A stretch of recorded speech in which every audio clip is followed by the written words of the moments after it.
Shalom, kembali lagi bersama dengan saya pada saat ini. Kita akan bertemu lagi di dalam satu pembahasan yang sangat menarik sekali untuk kita bisa simak secara singkat pada saat ini juga.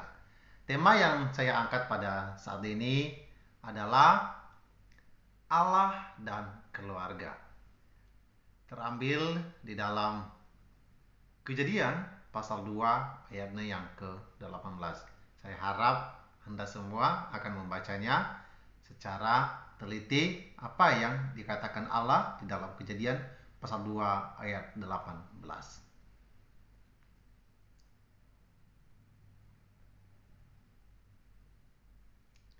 Nah, karena tema kita adalah Allah dan keluarga, maka kita melihat suatu perspektif tentang Allah yang membentuk keluarga. Nah, ini suatu fakta-fakta yang kita bisa lihat di dalam Alkitab. Ya, Allah membentuk keluarga. Keluarga terbentuk atas inisiatif dan kehendak Allah. Nah, itulah Kejadian pasal 2 ayat 18 tadi. Yang kedua, Allah sejak semula ya, hendak menyatukan dua insan, laki-laki dan perempuan, untuk apa? Menjadi satu keluarga di dalam kekudusannya. Lalu dalam seluruh rencananya, Allah selalu melibatkan keluarga dan dia memulai dari keluarga juga. Jadi kita bisa melihat bahwa Allah lah yang memulai dan Allah yang memelihara dan Allah yang menciptakan keluarga. Allah juga yang terus-menerus memakai keluarga ini secara luar biasa. Selanjutnya, kita bisa melihat bahwa Allah yang membentuk keluarga adalah Allah yang tidak pernah meninggalkan keluarga, walaupun manusia telah jatuh di dalam dosa. Allah telah mendesain keluarga secara baik sekali, tapi justru manusia merusak tatanan keluarga itu, tetapi Allah tidak pernah meninggalkannya.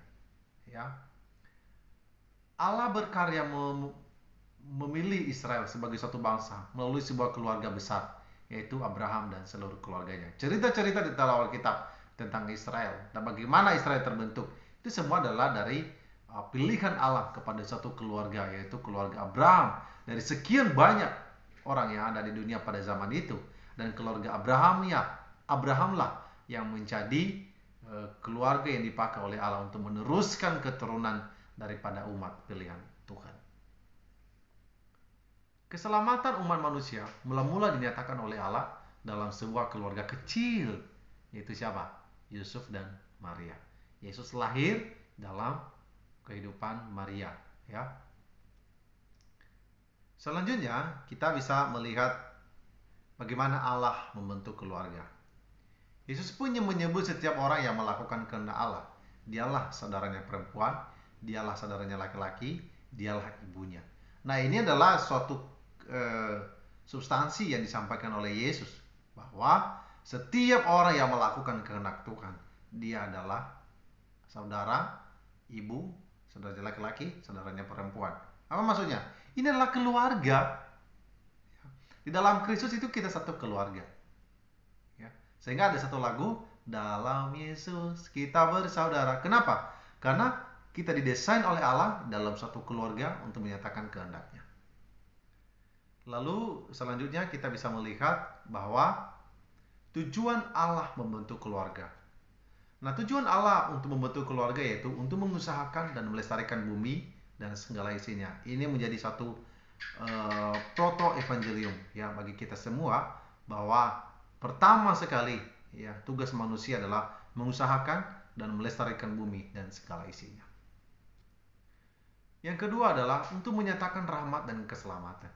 Perhatikan di sini bahwa Allah membentuk keluarga untuk menyatakan rahmatnya, berkatnya, dan juga keselamatan di dalam keluarga itu.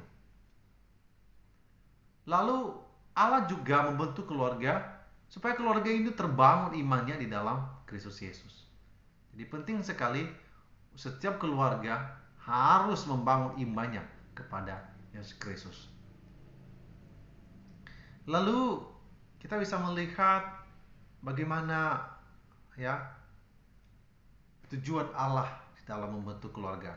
Dia bukan hanya membentuk atau merencanakan, mendesain sebuah keluarga, tapi Allah juga punya tujuan di dalam membentuk keluarga.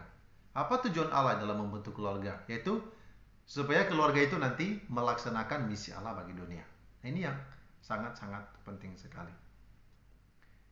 Menerima keselamatan yang kekal. Nah, kalau yang pertama kita melihat bagaimana suatu keluarga harus melaksanakan misi Allah bagi dunia. Apa misi Allah bagi dunia? Yaitu Matius pasal 28 ayat 19-20. Jadikanlah semua bangsa muridku.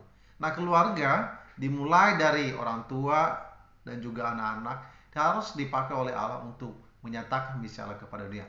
Menjadikan dunia ini menjadi murid-murid Tuhan. Supaya apa? Supaya mereka hidup di dalam kebenaran Allah. Dan juga keluarga dibentuk oleh Allah supaya menerima keselamatan yang kekal. Setiap keluarga di dalam keluarga Kristen harusnya itu mereka menerima keselamatan. Kita bersyukur kita bisa menjadi orang Kristen. Kita mengalami anugerah Tuhan. Kita menerima keselamatan yang cuma-cuma yang diberikan oleh Yesus kepada kita. Keluarga dibentuk oleh Allah untuk menjadi penyembah-penyembahnya.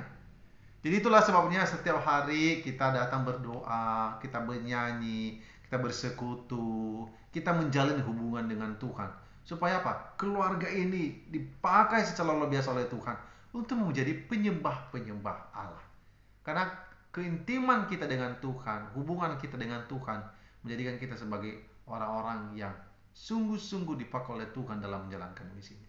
Nah, itulah tujuan daripada keluarga. Nah, kehendak Allah bagi keluarga. Keluarga sebagai pusat pembentukan kehidupan rohani. Dari keluarga kita mempelajari pola-pola hubungan akrab dengan orang lain, nilai-nilai, ide, dan perilaku yang juga didukung oleh sekolah, gereja, dan kelompok masyarakat lain yang berperan membentuk jati diri dan kehidupan rohani kita. Nah, ini adalah satu tujuan Allah, supaya di dalam keluarga ini ada pembentukan rohani yang terjadi. Ada hubungan akrab dengan orang lain, ada nilai-nilai, ada value yang kita sampaikan kepada orang. Ada perilaku-perilaku yang kita bisa sampaikan kepada dunia, baik melalui sekolah, kelompok masyarakat, dan orang-orang yang di sekitar kita. Nah, inilah kehendak Allah bagi keluarga sebagai pusat pembentukan kehidupan rohani. Nah, kalau kehidupan keluarga kerohanian kita itu bagus, maka otomatis keluarga itu menjadi keluarga yang baik. Keluarga yang dipakai oleh Tuhan, keluarga yang bisa menjadi berkat, dan keluarga yang sungguh-sungguh dipakai oleh Tuhan secara luar biasa. Apalagi kehendak Allah bagi keluarga. Keluarga sebagai tempat bernaung kudus. Maksudnya apa? Ada supaya keluarga merupakan tempat penerimaan, pembinaan, pertumbuhan yang memberdayakan anggota keluarga untuk berperan serta dalam tindakan kasih dan penyelamatan Allah yang terus berlanjut. Ini adalah suatu hal yang sangat-sangat baik sekali. Pesan Allah kepada setiap kita, misi Allah kepada kita itu supaya kita hidup dalam suatu penerimaan, pembinaan, pemberdayaan dalam peranan kita sebagai orang-orang Kristiani untuk tindakan kasih dan penyelamatan Allah yang terus berlanjut. Ingat tadi, tujuan Allah, dia memiliki misi bagi dunia ini. Dia mulai dari keluarga untuk melakukan penyelamatan kepada dunia, supaya setiap orang-orang yang dunia ini menjadi milik Allah. Nah, di sini kita bisa melihat bahwa orang Kristen dituntut untuk apa? Untuk berperan serta dalam tindakan kasih dan penyelamatan Allah. Kita dipakai oleh Tuhan. Siapa saja yang kita temukan, mari kita menunjukkan tindakan kasih sebagaimana Allah telah mengasihi kita. Kehendak Allah bagi keluarga juga adalah supaya keluarga yang mencerminkan kasih Allah secara holistik, secara luas, baik secara fisik, mental, emosional, sosial, spiritual, rohani kepada para anggotanya. Nah, kita bisa melihat suatu kehendak Allah bagi keluarga, supaya keluarga ini mencerminkan kasih Allah. Kalau keluarga kita tidak bisa mencerminkan keluarga Allah, mencerminkan kasih Allah, maka keluarga kita akan menjadi keluarga yang di bawah standar, keluarga yang tidak karu-karuan, keluarga yang tidak harmonis, keluarga yang suka memberontak di hadapan Tuhan. Nah, kalau keluarga kita mencerminkan kasih Allah secara holistik, maka percayalah keluarga itu akan dibentuk oleh Tuhan secara luar biasa dan dipakai oleh Tuhan secara luar biasa di dunia ini. ya, sehingga anggota keluarga ini menjadi anggota keluarga yang sungguh-sungguh, ya, profesionalisme dalam kehidupannya. Nah, keluarga juga sebagai pencerita yang menceritakan karya-karya Allah di dalam keluarga sebagai kabar kesukaan. Nah, itulah sebabnya tadi, ya, kita dituntut oleh Allah sebagai keluarga Kristen, ya, supaya kita mengerti bahwa keluarga ini sangat penting sekali untuk menyatakan, menceritakan karya-karya Allah kepada dunia.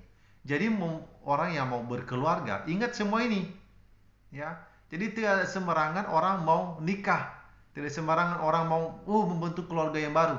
Dia harus tahu, ya, langkah-langkah yang harus dilakukan.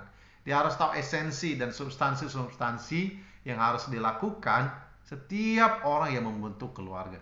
Kenapa? Karena ada Allah yang selalu memberikan tuntutan-tuntutan di sana untuk bisa hidup di dalam keluarganya. Ya. Jadi kita bisa melihat bahwa keluarga Allah, ya, dibentuk oleh Allah sendiri untuk apa? Untuk kemuliaan Allah sendiri. Nah, itu saja yang menjadi penjelasan materi secara singkat pada saat ini. Kiranya Tuhan yang menolong kita dalam memahami bagaimana Allah dalam keluarga kita. Salam Zerian Education. Tuhan Yesus memberkati kita semua. Shalom.